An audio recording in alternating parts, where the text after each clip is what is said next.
जय श्री महाकाल दोस्तों, कैसे हैं आप लोग। मैं आशा करती हूँ कि आप लोग अच्छे होंगे और स्वस्थ होंगे। तो आज हम जानेंगे कि होलिका दहन की पूजा का शुभ मुहूर्त क्या है और भद्रकाल का समय क्या है। तो आइए शुरू करते हैं। पंचांग के अनुसार फागुन मास की पूर्णिमा तिथि के दिन होलिका दहन किया जाता है।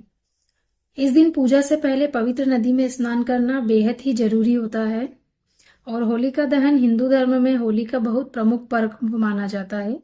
वही फागुन माह की शुक्ल पक्ष की पूर्णिमा तिथि की रात को होलिका दहन किया जाता है। इसके अगले दिन होली मनाई जाती है। होलिका दहन बुराई पर अच्छाई की जीत का प्रतीक है और होली एक धार्मिक और पारंपरिक त्योहार है।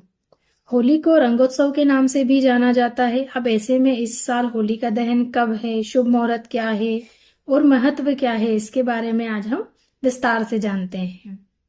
तो आइए जानते हैं कि होलिका दहन का शुभ मुहूर्त क्या है। होलिका दहन दिनांक 24 मार्च को है और इस दिन होलिका दहन के लिए शुभ मुहूर्त है रात को 11:13 से आरंभ हो रहा है और इसका समापन रात को 12:27 पर होगा। ऐसे में होलिका दहन की कुल अवधि 1 घंटा और 14 मिनट की है। तो आइए जानते हैं कि होलिका के दिन भद्रा का साया किस समय रहेगा। इस साल होलिका दहन 24 मार्च को मनाया जाएगा, लेकिन होलिका दहन के दिन भद्रा का भी साया रहेगा।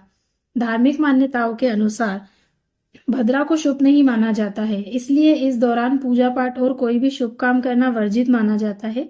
इस दिन भद्रा सुबह 9:24 पर आरंभ होगा और इसका समापन रात 11:13 को होगा। आइए जानते हैं कि अब होलिका दहन के दिन क्या होता है और इसके क्या महत्व है। होलिका दहन के दिन भगवान विष्णु जी की पूजा के नरसिंह अवतार की विधिवत पूजा अर्चना करना बहुत ही शुभ होता है, क्योंकि इस दिन श्री हरि ने अपने भक्तों की जान बचाई थी और उनकी कृपा से होलिका स्वयं जलकर भस्म हो गई थी। ऐसा कहा जाता है कि जो व्यक्ति सच्चे मन से भगवान विष्णु की पूजा अर्चना करता है, श्री हरि उनकी हमेशा रक्षा करते हैं। और होलिका दहन के दिन मंत्रों का जाप करना भी बहुत शुभ माना जाता है। तो जो भी मंत्र होते हैं जो हमें जाप करने चाहिए, वो सारे ही मंत्र मैंने आपको डिस्क्रिप्शन में लिख दिए हैं।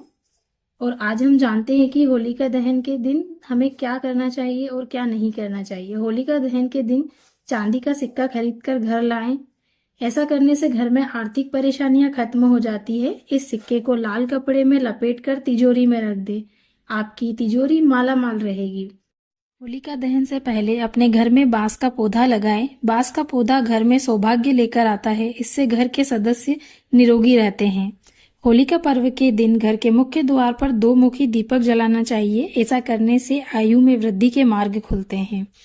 और भगवान विष्णु की पूजा करना चाहते हैं तो सबसे पहले श्री लक्ष्मी का पूजन करें, उसके बाद ही भगवान विष्णु की पूजा करना बेहतर है। फिर होली के दिन सुबह घर के मुख्य द्वार पर बन्नावर को बांध दें। इसमें माँ लक्ष्मी बहुत प्रसन्न होती है। घर के मुख्य द्वार पर आम या फिर अशोक के पत्ते का बदनावर लगा सकते हैं। होलिका की राख को घर में लेकर आए और उस राख में पानी मिलाकर घर के हर कोने में दरवाजे पर छींट दे। घर में नकारात्मक शक्तियों का प्रवेश नहीं होगा। होलिका की राख को माथे पर लगाए। अपने दाहिने हाथ की प्रथम 3 उंगलियों को माथे के दबाए और दाएं और तीनों रेखा त्रिपुंड खींचे। इसके बाद ना तो दुश्मन आपका बुरा कर पाएंगे और आप साल भर सेहतमंद रहेंगे। और अगर आपको मेरे द्वारा बताई गई जानकारी अच्छी लगी हो तो दोस्तों मेरे चैनल को सब्सक्राइब